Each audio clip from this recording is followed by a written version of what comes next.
नमस्कार। आज ना हम एक बहुत ही पर्सनल स्पिरिचुअल जर्नी पर निकलने वाले हैं। हम ये जानेंगे कि आखिर ये इष्ट देवता का कॉन्सेप्ट है क्या और उस डिवाइन एनर्जी से कैसे कनेक्ट करें जो हमारे साथ सबसे ज्यादा मैच करती है। ये सवाल ये सवाल तो हम में से कई लोगों के मन में आता है ना कि भाई कौन है वो डिवाइन एनर्जी जिनसे हमारा सबसे गहरा कनेक्शन है। कभी कभी होता है ना कि किसी खास देवी या देवता की तरफ एक नेचुरल पुल सा फील होता है। तो बस आज हम इसी कनेक्शन को समझने के कुछ तरीकों पर बात करने वाले हैं। तो फटाफट से देख लेते हैं कि आज हम क्या क्या कवर करने वाले हैं। सबसे पहले समझेंगे कि इष्ट देवता होते क्या हैं, फिर उन्हें ढूंढने के दो तरीके देखेंगे, एक जन्म संख्या से और दूसरा ज्योतिष से। और हाँ, आखिर में इस पर भी बात करेंगे कि पर्सनल बिलीफ की इम्पोर्टेंस क्या है। चलिए तो शुरू करते हैं सबसे पहले और सबसे जरूरी सवाल। ये इष्ट देवता आखिर हैं क्या, मतलब क्या है इसका। तो देखिए, इष्ट देवता बेसिकली वो डिवाइन एनर्जी है जिसके साथ आपकी वाइब सबसे ज्यादा मैच करती है, आपका सबसे गहरा कनेक्शन होता है। और जब आप उनकी पूजा करते हैं ना, तो असल में आप अपने ही अंदर की बेस्ट क्वालिटीज को और चमका रहे होते हैं। ये एक बहुत ही पर्सनल, बहुत ही गहरा रिश्ता है। अच्छा, यहाँ पर एक कंफ्यूजन अक्सर होता है, इष्ट देवता और कुल देवता में क्या फर्क है। देखिए, कुल देवता वो हैं जिनकी पूजा आपकी फैमिली, आपका पूरा वंश सदियों से करता आ रहा है, वो एक ट्रेडिशन है। लेकिन इष्ट देवता वो प्योरली पर्सनल होते हैं। उनका चुनाव आपकी अपनी वाइब्रेशंस, आपकी अपनी एनर्जी पर बेस्ड होता है।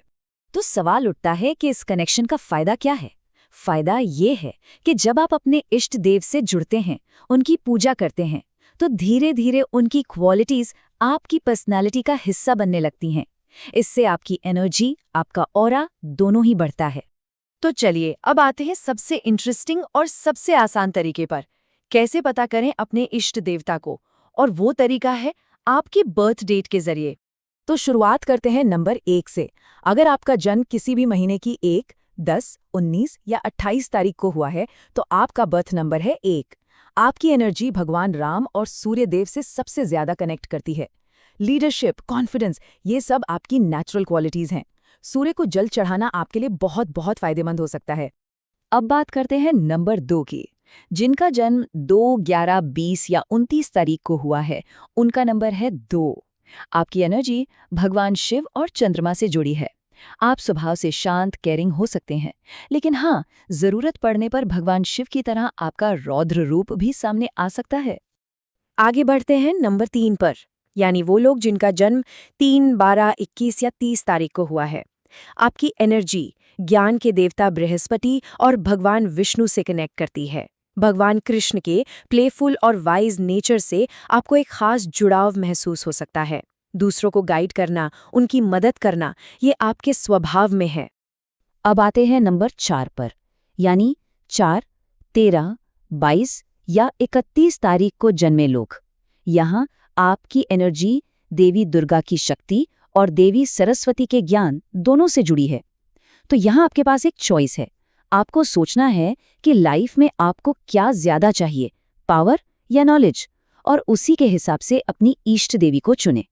अगर आपका जन्म 5, 14 या 23 तारीख को हुआ है, तो आपका बर्थ नंबर है 5।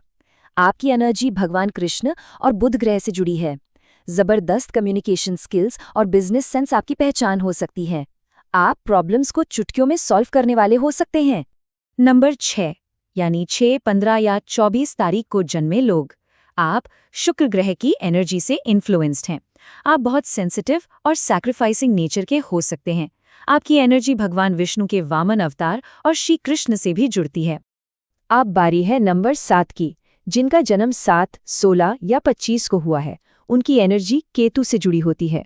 आप स्पिरिचुअल और क्यूरियस माइंड के हो सकते हैं।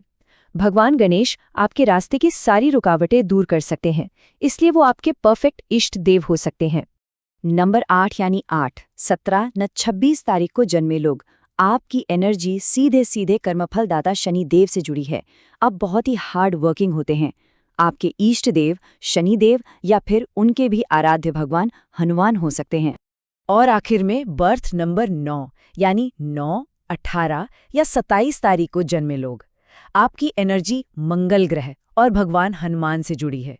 आप एनर्जी से भरे रहते हैं, हमेशा दूसरों की मदद के लिए तैयार, लेकिन किसी पर डिपेंड नहीं करते। एक कमांडर वाली क्वालिटी होती है आप में। तो ये तो था न्यूमरोलॉजी का तरीका। अब एक और मेथड देखते हैं, एस्ट्रोलॉजिकल मेथड। चलिए जानते हैं कि ज्योतिष के हिसाब से अपने इष्ट देवता को कैसे पहचानें। एस्ट्रोलॉजी में सारा खेल आपकी कुंडली के 5th हाउस का है। इसे पंचम भाव भी कहते हैं। माना जाता है कि ये घर आपके पिछले जन्म के अच्छे कर्मों और आपकी डिवोशन से जुड़ा होता है, और यही वो घर है जो आपके इष्ट देवता का राज खोलता है।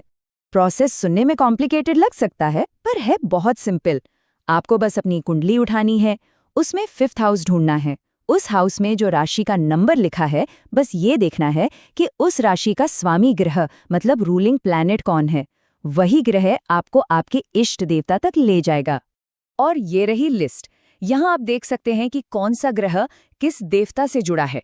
फॉर एग्जाम्पल, अगर 5th हाउस का लॉर्ड सन है तो आपके इष्ट देव भगवान राम हो सकते हैं। अगर वीनस है तो देवी लक्ष्मी या पार्वती। अच्छा, हमने 2 तरीके देख लिए, पर अब हम आते हैं सबसे इम्पोर्टेंट बात पर। एक बात याद रखिएगा, ये सारे मेथड्स ये सिर्फ गाइडलाइंस है, रास्ते दिखाने वाले हैं। आखिर में किसी भी रूल या मेथड से ज्यादा जरूरी है आपका पर्सनल कनेक्शन। अगर इन तरीकों से कोई और देवता सामने आए, लेकिन आपका दिल किसी और देवी या देवता से जुड़ा है, तो बस अपने दिल की सुनिए, उन्हीं की पूजा कीजिए, क्योंकि आपकी डिवोशन, आपका बिलीफ उससे बढ़कर कुछ भी नहीं है।